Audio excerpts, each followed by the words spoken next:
नमस्कार। देश की तमाम फटाफट खबरों में आपका स्वागत है। खबरों के लिए आपसे निवेदन की यदि आपने हमारे चैनल को सब्सक्राइब नहीं किया है तो कृपया करके आपके अपने चैनल को सब्सक्राइब करना ना भूलें। तो बढ़ते हैं आज की बड़ी खबर की ओर।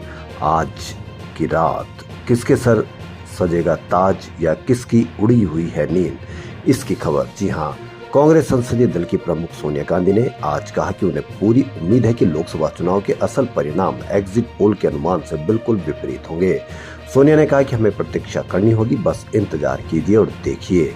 कांग्रेस नेता राहुल गांधी ने एग्जिट पोल को फैंटेसी पोल बताया था। वहीं कांग्रेस महासचिव जयराम रमेश ने सभी एग्जिट पोल को खारिज करते हुए कहा था कि ये पहले भी गलत साबित हुए हैं।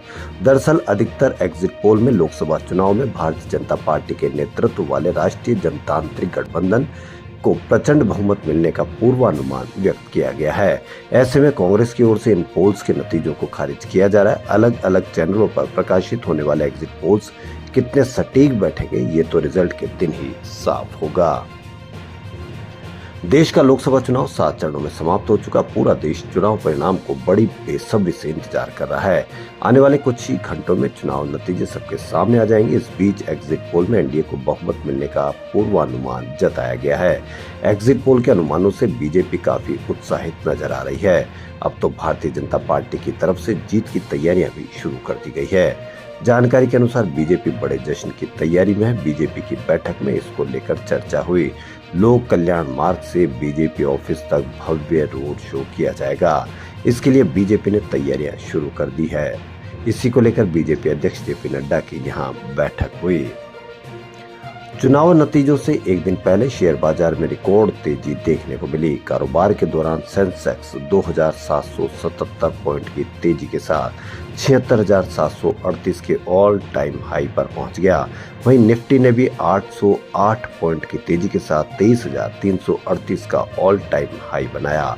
हालांकि बाद में बाजार अपने ऊपरी स्तरों से थोड़ा नीचे आया और सेंसेक्स 2507 पॉइंट के तेजी के साथ 76,468 के स्तर पर बंद हुआ। वहीं निफ्टी 733 पॉइंट चढ़कर 23,263 के स्तर पर बंद हुआ। सेंसेक्स के 30 शेयरों में 25 में तेजी और 5 में गिरावट दर्ज की गई। इसी बीच निवेशकों की वेल्थ यानी पूंजी 13 लाख करोड़ रुपए बढ़ गई है। अमूल के बाद अब मदर डेयरी ने भी दूध के दाम में बढ़ोतरी की है। कंपनी ने 3 जून से दूध के दाम 2 रुपए प्रति लीटर बढ़ा दिए हैं। इस बढ़ोतरी के बाद अब मदर डेयरी के फुल क्रीम दूध की कीमत 68 रुपए प्रति लीटर हो गई है, जबकि टोन दूध की कीमत 54 रुपए से बढ़ाकर 56 रुपए प्रति लीटर की गई है।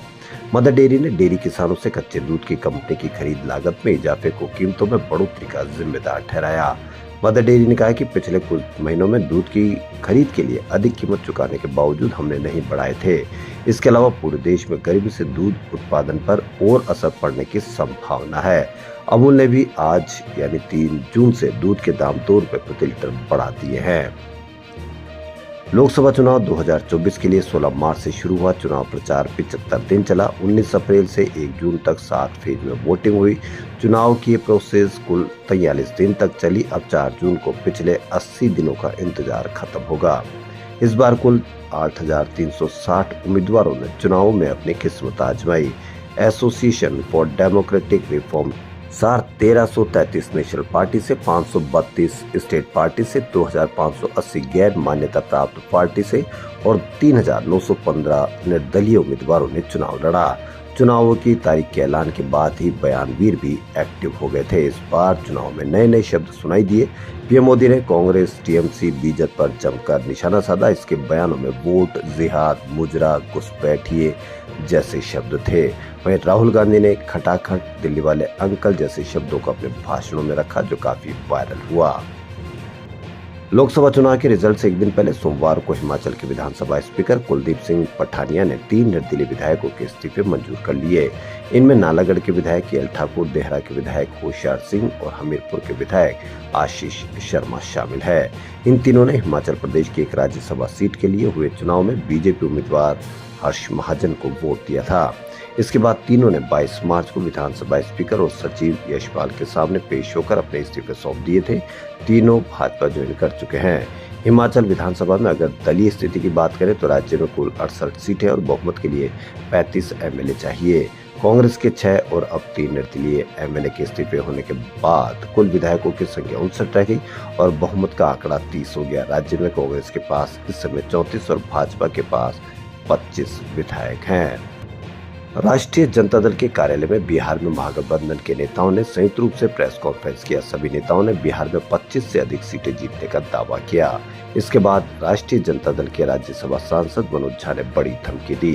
उन्होंने कहा कि हर चरण की मतगणना के बाद सारे प्रत्याशियों को संतुष्ट नहीं कर पाए तब तक दूसरे चरण की गिनती शुरू नहीं होनी चाहिए। अगर इस बार भी 2020 की तरह पोस्टल बैलेट का तमाशा देखा गया तो इस बार कड़ा प्रतिकार होगा। कई प्रत्याशियों को 17C फॉर्म नहीं दिए गए हैं। मतगणना शुरू होने से पहले स्ट्रांग रूम से काउंटिंग टेबल तक की वीडियो रिकॉर्डिंग करने की अनुमति दी जाए और एक एक ईवीएम की गिनती की पूरी जानकारी दी जाए। उन्होंने कहा कि इस बार किसी भी तरह की धोखाधड़ी की कोशिश चुनाव आयोग द्वारा की गई तो जनता के पास सबसे बड़ा फोन होगा। मनोज झा ने कहा कि नीतीश कुमार अभी अधिकारियों के विवेक से निर्णय ले रहे हैं। जब वह खुद से फैसला लेंगे तो वह फैसला अलग होगा। खबरों में फिलहाल इतना ही। यदि आपको हमारा चैनल पसंद आए तो लाइक, सब्सक्राइब और शेयर अवश्य करें। धन्यवाद।